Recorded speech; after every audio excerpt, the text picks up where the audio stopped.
ایک حدیث میں حضور نے فرمایا کہ قیامت کے دن سب سے پہلے 3 اشخاص کا معاملہ پیش ہوگا۔ ایک وہ تھا کہ جو اللہ کی راہ میں جنگ کرتا ہوا مارا گیا تھا، دنیا میں شہید سمجھا جا رہا تھا۔ ایک وہ تھا جسے اللہ نے علم بہت دیا تھا، اس نے علم کو پھیلایا، خوب پھیلایا۔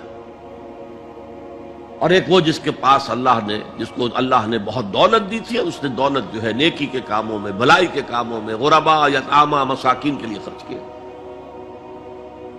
اب اللہ پوچھے گا ان شہید صاحب سے کہ دیکھو میں نے تمہیں صحت دی تھی، جسمانی قوت دی تھی، تم نے کیا کیا؟ وہ کہے گا اے اللہ میں نے تیرے لیے قتال کیا اور اپنی جان دے دی۔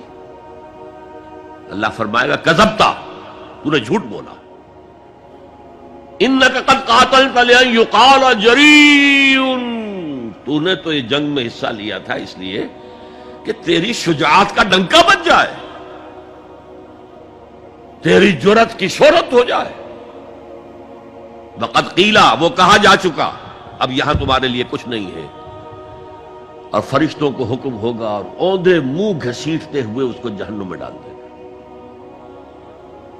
یہی حشر ہوگا اس عالم کا، تو نے وہ نیکی کا کام کیا تھا، لأن یقال عالم، کہا جا چکا دنیا میں، ڈنکا بج چکا تمہاری شہرت کا۔ اب اس میں نوٹ کیجئے، اگر کسی عالم کے علم کا ڈنکا بج جائے، اس کی اپنی نیت وہ نہیں تھی تو اس کے اندر کوئی خرابی نہیں ہے۔ یہاں معاملہ نیت کا ہے۔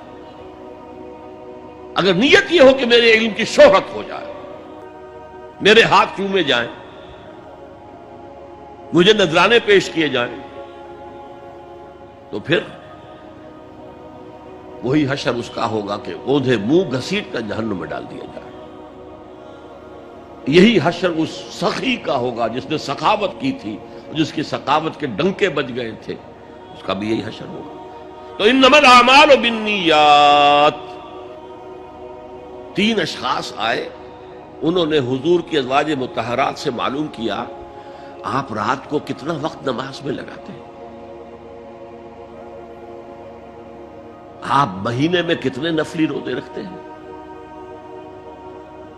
اب جو کچھ انہیں بتایا گیا، حضور کی زندگی کھلی کتاب تھی، بتا دیا گیا اتنا عرصہ جو ہے آپ رات کو تہجد پڑھتے ہیں، بتا دیا گیا مہینے میں اتنے روزے رکھتے ہیں۔ انہوں نے اسے کم سمجھا، فتقالوہا، قلیل سمجھا کہ یہ تو زیادہ نہیں ہے، ہمارا تو خیال تھا کہ آپ ساری رات ہی کھڑے رہتے ہو۔ لیکن اپنے دل کو مطمئن کرنے کے لیے کہ حضور کی کہیں توہین بھی نہ ہو جائے، کہا جی انہیں تو ضرورت نہیں ہے، وہ تو معصوم ہی ہے، ان کی خطائیں اول تو ہوتی نہیں، اگر کوئی ہے بھی تو اللہ نے کہہ دیا قد غفر اللہ لک ذنبک ما تقدم منہا وما تاخر، اللہ نے تو معاف کر دی اگلے پچھلے سارے گناہ، میرے لیے یہ کافی نہیں ہے۔ ایک نے کہا میں پوری رات عبادت کروں گا، اپنی کمر بستر سے نہیں لگاؤں گا۔ دوسرے نے کہا کہ میں ہمیشہ ہر روز روزہ رکھوں گا، کبھی افطار نہیں کروں گا۔ تیسرے نے کہا میں کوئی شادی بیاہ نہیں کروں گا، ایک کھکیڑ میں نہیں پڑوں گا میں۔ حضور کو خبر ہو گئی، آپ نے طلب فرمایا اور غصے کے انداز میں وہ الفاظ کہے کہ جو حضور سے بالکل متوقع نہیں۔ واللہ انی لاتقاکم واخشاکم، خدا کی قسم میں تم سب سے زیادہ متقی ہوں اور سب سے زیادہ اللہ سے ڈرنے والا ہوں،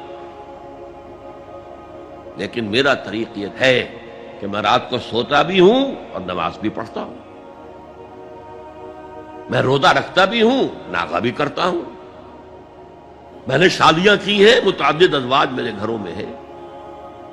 فمن رغب عن سنتی فلیس منی،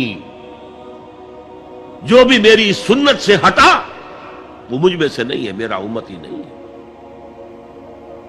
تو نیکی کا جذبہ بھی حد اعتدال سے تجاوز کر کے بدی کو جنم دے سکتا ہے۔ دین کی بات پھیلانا صدقہ جاریہ ہے، ثواب کی نیت سے ویڈیو کو شیئر ضرور کیجیے۔ جزاک اللہ۔